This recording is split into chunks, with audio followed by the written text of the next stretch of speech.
主如此愛我，他必會以我所期盼的姿態，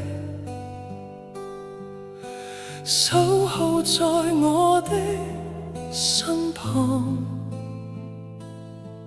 在那空虛落寞的位置上，主絕不會留下獨自一人。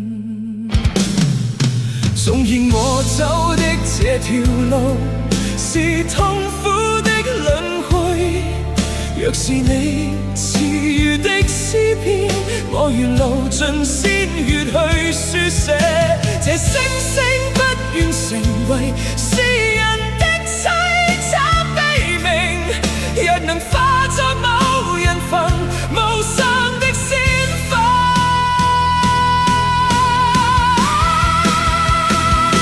若我的詩曾打動你，那是因為它曾那樣痛徹心扉。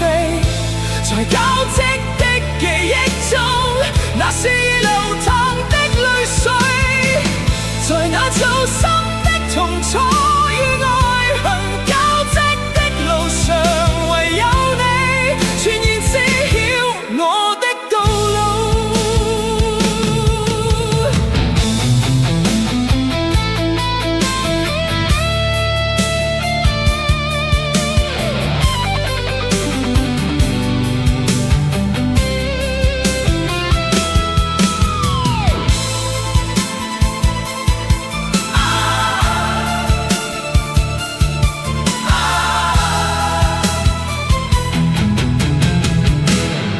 我不願成為詩人，若這痛苦便是我的道路，寧可將我的聲音生生埋葬在這座墳墓。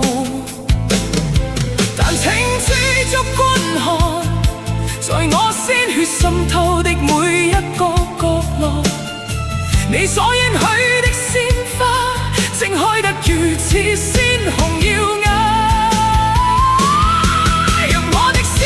曾打動你，那是因為他經歷過無數次死亡。在交織的記憶中，那些化為灰燼的痕跡，在那走濕的痛楚與愛恨的終點。如今我終於看見了自己的道路，如今我終